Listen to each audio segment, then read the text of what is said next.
इस मॉड्यूल में हम देखेंगे कि एमएस एक्सेल हमें किस किस्म के और कितनी किस्म के एनालिटिक्स ऑफ़र करता है।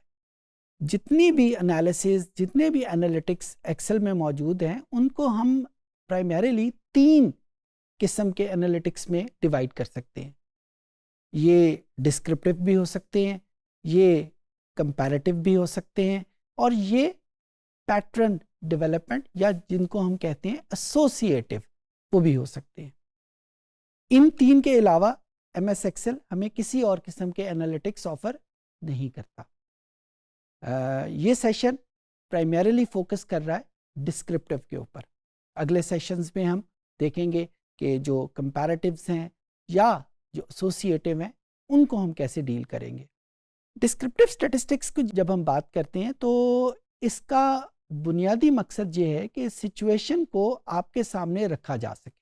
नंबर की फॉर्म में जो हमारे पास डेटा या इंफॉर्मेशन आ रही है, उसको हम समराइज कैसे करेंगे। डिस्क्रिप्टिव स्टैटिस्टिक्स का बुनियादी तौर के ऊपर ये पर्पस है। ये डिस्क्रिप्टिव नंबर की सूरत में भी हो सकते हैं, ये डिस्क्रिप्टिव कुछ तस्वीरों की शक्ल में भी हो सकते हैं।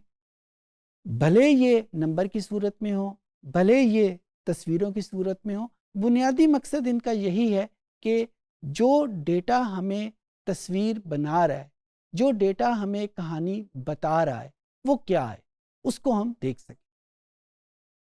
जब हम डिस्क्रिप्टिव स्टैटिस्टिक्स की बात करते हैं तो प्राइमरीली हमारे पास एवरेज, जो कॉन्सेप्ट हमने पहले भी सीखा था, मीन, मीडियन और मोड के हवाले से हमारे सामने आता है। इसके बारे में हम पहले भी डिस्कस कर चुके हैं, मैं ज़्यादा वक्त इस पर नहीं लगाऊंगा।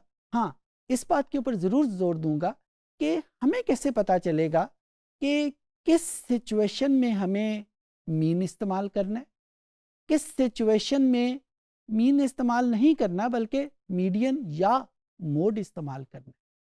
मैं इसकी मिसाल आपके सामने रखता हूँ। आपको पता होगा कि जब हम इकोनॉमिक्स टर्म में पाकिस्तान के हवाले से बात करते हैं तो पर कैपिटा इनकम, यानी पाकिस्तान में रहने वाला हर शख्स कितने पैसे कमा रहा है, वर्ल्ड बैंक के मुताबिक ये कोई 1280 या 1290 डॉलर के करीब ये रकम बनती है एक साल में। यानी हर साल में हर पाकिस्तानी 1280 या 1290 डॉलर कमा लेता है।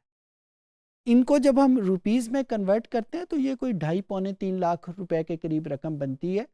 और जब हम इनको पर मंथ इनकम के हिसाब से देखते हैं तो अंदाजन, नॉट एग्जैक्टली, अंदाजन ये कोई 22-23 हज़ार रुपए के करीब बनते हैं। बहुत हैरानगी की बात है ये कहना कि हर पाकिस्तानी 22-23 हज़ार रुपए पर मंथ कमा रहा है। बहुत बड़ी रकम है। कुछ के लिए शायद ना हो, लेकिन हमें हमारी ऑब्जर्वेशन में है कि सारे पाकिस्तानी तो ऐसा नहीं कमा रहे। तो ये क्या फिगर गलत कैलकुलेट हुई हुई है? नहीं, फिगर गलत कैलकुलेट नहीं हुई हुई। जो टेक्निक इस्तेमाल करनी चाहिए थी वो नहीं की। आम तौर के ऊपर हम जब पर कैपिटा इनकम यूज़ करते हैं, मीन इस्तेमाल करते हैं। अगर मीन इस्तेमाल करें तो अब आपके सामने फिगर मौजूद है, उसके मुताबिक हर पाकिस्तानी 22-23 हज़ार रुपए पर मंथ कमा रहा है, जो अच्छी खासी बड़ी रकम है।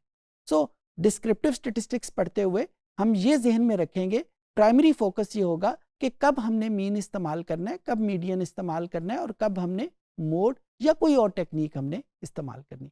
तो आइए हम कंप्यूटर पे चलते हैं, जिसमें हम देखते हैं कि हम ये कैलकुलेट कैसे करेंगे, और जब हमारे पास कैलकुलेटेड चीज़ आ गई तो हम ये फैसला कैसे करेंगे कि मीन इस्तेमाल करना है, मीडियन इस्तेमाल करना है या मोड इस्तेमाल करना है।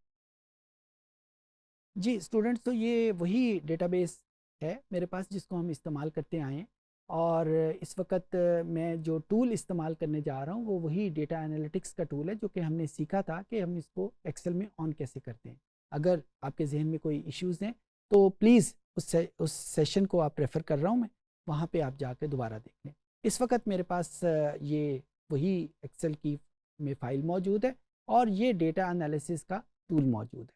प्राइमरी पर्पज़ मेरा ये है कि मैं इसका डिस्क्रिप्टिव स्टैटिस्टिक्स यानी समरी स्टैटिस्टिक्स इसकी कैलकुलेट करूं। इनमें से किसी एक वेरिएबल की, लेट से मेरे पास वेरिएबल एज है, उस एज की मैं डिस्क्रिप्टिव स्टैटिस्टिक्स कैलकुलेट करता हूं। तो डेटा एनालिसिस और ये जो बहुत सारे एनालिसिस जिनका नाम लिखा हुआ है, इन एनालिसिस में मैं डिस्क्रिप्टिव स्टैटिस्टिक्स को क्लिक कर लेता हूँ। ओके किया, यहाँ पे मुझे उसको बताना है कि वो वेरिएबल की इंफॉर्मेशन मेरे पास कहाँ पे मौजूद है।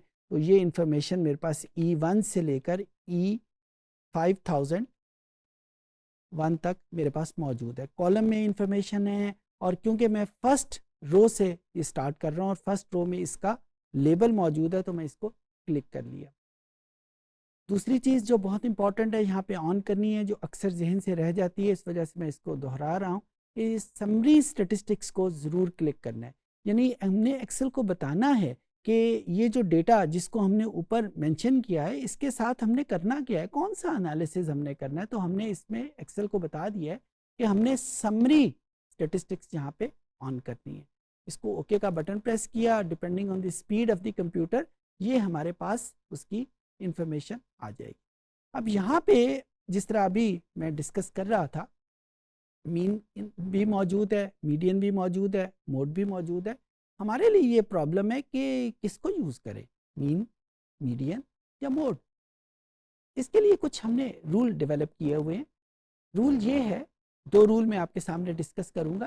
पहला रूल ये है कि हम वेरिएबल की टाइप देखेंगे। अगर वेरिएबल की टाइप क्वांटिटेटिव है तो हम मीन या मीडियन में से कोई चीज़ यूज़ करेंगे, और अगर वेरिएबल की टाइप कैटेगोरिकल है तो हम मोड यूज़ करेंगे। तो rule number 1 says about the type of variable. If the variable is categorical, always use mode. और अगर ये क्वांटिटेटिव है तो हम मीन या मीडियन में से कोई चीज़ यूज़ करेंगे। ये रूल नंबर 1 था। रूल नंबर 2 हमें ये बताता है कि जब वेरिएबल क्वांटिटेटिव है तो हमारे पास अभी तक ये डिसीजन लेना बाकी है कि हम मीन को यूज़ करेंगे या मीडियन को यूज़ करेंगे। उसके लिए हम बनाते हैं कि अगर उसकी स्क्यूनेस, अभी मैं आपको बताता हूँ ये स्क्यूनेस हम होती क्या है और हम इसको कहाँ से देखेंगे। अगर डेटा की स्क्यूनेस 1 से ज़्यादा है, प्लस या -1 से ज़्यादा है, तो हम हमेशा प्रेफर करेंगे मीडियन को यूज़ करने। देखिए यहाँ पे मैं लफ्ज़ यूज़ कर रहा हूँ प्रेफर करेंगे। मैं ये नहीं कह रहा कि हम लाजमी तौर पे मीडियन को यूज़ करेंगे, मैं सिर्फ ये कह रहा हूँ कि हम प्रेफर करेंगे मीडियन को यूज़ करने। और अगर डेटा की स्क्यूनेस ±1 से कम है तो हम मीन भी यूज़ कर सकते हैं, मीडियन भी यूज़ कर सकते हैं। ज़्यादातर लोग उसमें मीन को यूज़ करते हैं।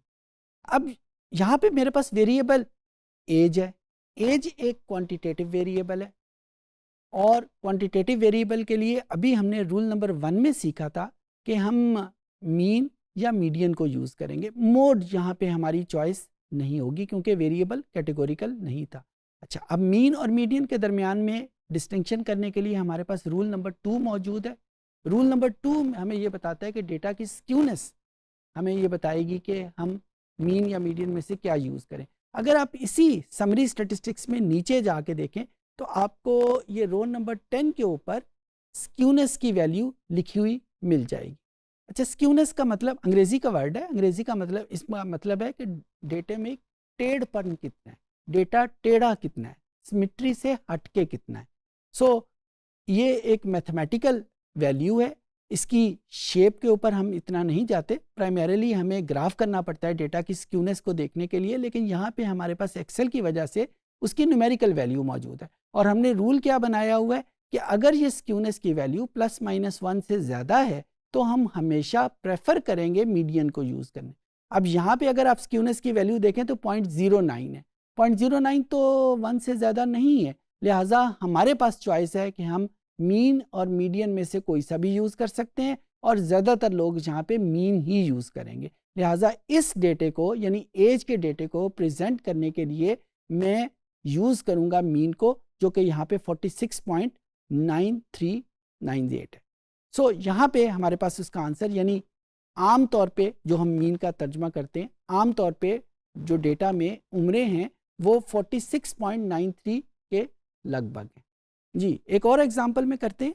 एक और वेरिएबल मेरे पास इनकम का वेरिएबल है। इसमें देखते हैं कि मीन, मीडियन और मोड में से हम क्या चीज़ यूज़ करेंगे। सो उसी तरीके से हम डेटा एनालिसिस को क्लिक किया, डिस्क्रिप्टिव स्टैटिस्टिक्स को चॉइस किया, ओके का बटन प्रेस किया। यहाँ पे हम डेटा की इंफॉर्मेशन दे देंगे कि जो इनकम का कॉलम यहाँ पे मौजूद है। इनकम का कॉलम हमारे पास O1 से लेकर O5001 तक हमारे पास मौजूद है। दूसरी इन्फॉर्मेशन हमने देखनी है कि क्या इसमें लेबल मौजूद है या नहीं। जी, लेबल बिल्कुल मौजूद है क्योंकि मैं O1 से स्टार्ट कर रहा हूँ। और जो याद रखने वाली बात है, समरी स्टैटिस्टिक्स को हमने लाजमी तौर पे ऑन करना है, क्योंकि अगर इसको ऑन नहीं करेंगे तो हमें एक्सेल कुछ भी विजुलाइज नहीं करवाएगी। ओके का बटन प्रेस किया तो depending on the speed of your computer ये आपके सामने रिजल्ट आ जाएंगे। अब यहाँ पे हमने देखना है मीन यूज़ करना है, मीडियन यूज़ करना है या मोड। तो सबसे पहले रूल नंबर 1 यूज़ किया कि क्या डेटा कैटेगोरिकल था। जी, डेटा कैटेगोरिकल नहीं था, इनकम का डेटा क्वांटिटेटिव का डेटा है, लिहाजा रूल नंबर 1 हमें ये बताता है कि हमने मीन या मीडियन में से कुछ यूज़ करना है। और जब मीन या मीडियन में से जब हमने डिस्टिंक्शन करनी है तो हमने रूल नंबर 2 को यूज़ करते हुए स्क्यूनेस को देखना है। यहाँ पे अगर उसकी स्क्यूनेस की देखी तो यहाँ पे वैल्यू 5.12 है, जो कि रूल के मुताबिक +-1 से बहुत ज़्यादा है। लिहाजा यहाँ पे मीन को यूज़ करने का तो कोई सवाल पैदा नहीं होता, हम प्रेफर करेंगे मीडियन को यूज़ करने में। सो इनकम के डेटे को प्रेजेंट करने के लिए हमारे पास जो स्टैटिस्टिक्स मौजूद है उसका नाम मीडियन है। तो हम ये कहेंगे कि आम तौर के ऊपर जो इस डेटाबेस में कस्टमर मौजूद हैं उनकी इनकम जो है वो 38,000 के करीब मौजूद है। सो यहाँ पे हमारे पास ये 2 एग्जांपल मैंने आपके सामने कर दी। एक कैटेगोरिकल की एग्जांपल भी कर लेते हैं ताकि ये चीज़ जो है वो क्लियर हो जाए। दोबारा हम डेटा पे जाते हैं और यहाँ पे एक वेरिएबल मेरे पास मौजूद है जिसका नाम है जेंडर। जेंडर में कैटेगोरिकल डेटा मौजूद है, ज़ाहिर है मेल का डेटा है या फीमेल का डेटा है। और यहाँ पे दोबारा आपको बता दूँ 0 हम रिप्रेजेंट कर रहे हैं मेल के ऊपर, 1 रिप्रेजेंट कर रहे हैं फीमेल का। तो उसी तरीके से हम डेटा एनालिसिस को क्लिक किया, डिस्क्रिप्टिव स्टैटिस्टिक्स को चूज़ किया, ओके का बटन प्रेस किया। अब यहाँ पे हम इंफॉर्मेशन देंगे उस वेरिएबल की, यानी डी कॉलम की, D1 से लेकर D5001 तक। बाकी सारी इंफॉर्मेशन वही रहेंगी और ओके का बटन प्रेस किया तो यहाँ पे हमारे सामने उसका मीन, मीडियन, मोड तीनों वैल्यूज़ आ जाएंगी। यहाँ पे रूल नंबर 1 को यूज़ हमने किया तो हमें इंफॉर्मेशन मिली कि क्योंकि डेटा कैटेगोरिकल है लिहाजा हम मोड को यूज़ करेंगे। मीन और मीडियन को चूज़ करने का कोई सवाल यहाँ पे पैदा नहीं होता। सो मोड यहाँ पे 1 है। अच्छा, यहाँ पे जो याद रखने वाली बात है, इसका आंसर 1 नहीं है। इसका आंसर 1 नहीं है। क्यों? क्योंकि 1 हमने कोड किया हुआ है फीमेल का।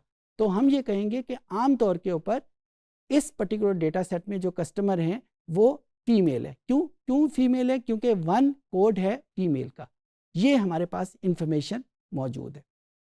उम्मीद है कि ये चीज़ें आपको समझ आ गई होंगी। एक और चीज़ बहुत इंपॉर्टेंट है, डेटा की कंसिस्टेंसी। डेटा कंसिस्टेंसी एक कॉन्सेप्ट है जो हमें ये बताता है कि डेटा कितना दूर दूर है एक दूसरे से या कितना एक दूसरे के बिल्कुल पास पास है।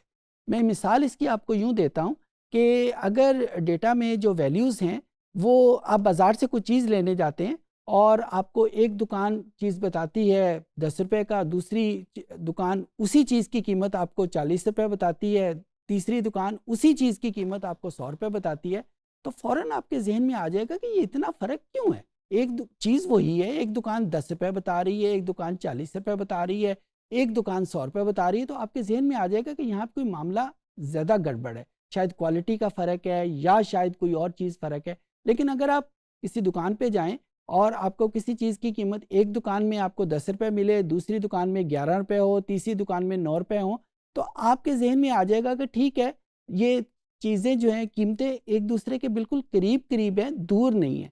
इसी चीज़ को अगर मैं टेक्निकली आपके सामने बोलूँगा तो मैं कहूँगा कि जहाँ पे वैल्यूज़ करीब करीब हैं तो हम उसको कहेंगे डेटा इज़ कंसिस्टेंट, एक दूसरे के करीब करीब है। और जहाँ पे डेटा कंसिस्टेंट नहीं होता उसमें हम कहते हैं कि डेटा में वेरिएबिलिटी बहुत ज़्यादा है।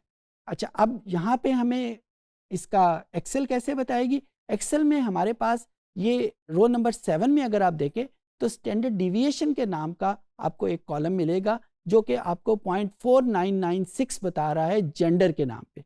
तो अब यहाँ पे हमें ये बता रहा है डेटा के वैल्यूज़ जो हैं वो आपस में करीब करीब है, दूर नहीं है।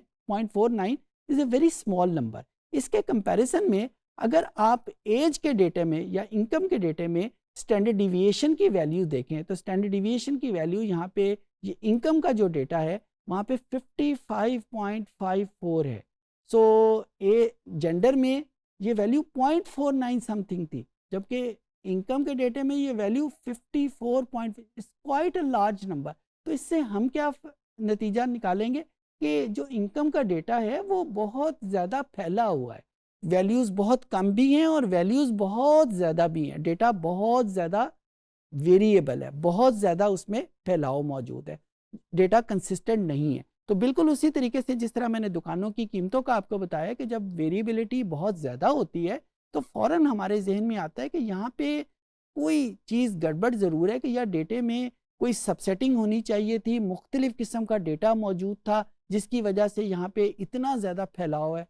इसी के मुकाबले में जब हम डेटा देखते हैं एज का, ये आपकी स्क्रीन पे इस वक्त होगा, इसमें हमारे पास जो स्टैंडर्ड डिविएशन है वो 17.70 है। इसका मतलब है अगर मैं इनकम के साथ इसको कंपेयर करूं तो इनकम के मुकाबले में तो ये डिविएशन या वेरिएशन बहुत कम है। तो इसका मतलब है कि एज में वेरिएशन इतनी ज़्यादा मौजूद नहीं है, लेकिन इनकम में बहुत ज़्यादा वेरिएशन मौजूद है। या इसी चीज़ को मैं दूसरे नंबर पे कहूँ, एज का डेटा जो है वो कंसिस्टेंट है जबकि इनकम का डेटा कंसिस्टेंट नहीं है। सो एक ही चीज़ को कहने के ये दो तरीके हैं, और जहाँ पे कंसिस्टेंसी ज़्यादा होती है स्टेटिस्टिकली या डेटा एनालिटिकली हम ये बोलते हैं कि वो डेटा ज़्यादा बेहतर है क्योंकि उसमें वेरिएबिलिटी बहुत कम है। और जहाँ पे वेरिएबिलिटी ज़्यादा होती है वहाँ पे हम कहते हैं कि हमें फर्दर एनालिसिस करना पड़ेगा, फर्दर प्रोब करना पड़ेगा, फर्दर इन्वेस्टिगेशन करनी पड़ेगी इस पर्टिकुलर रिसर्च में, क्योंकि यहाँ पे वेरिएबिलिटी बहुत ज़्यादा है। जी, इस सेशन में हमने देखा कि जब हम डिस्क्रिप्टिव स्टैटिस्टिक्स की बात करते हैं, मीन, मीडियन या मोड की बात करते हैं, तो किस सिचुएशन में हम ये कैसे फैसला करते हैं कि हमें मीन इस्तेमाल करना है, मीडियन इस्तेमाल करना है या मोड इस्तेमाल करना है। उम्मीद है इस सेशन से आपको समझ आ गई होगी।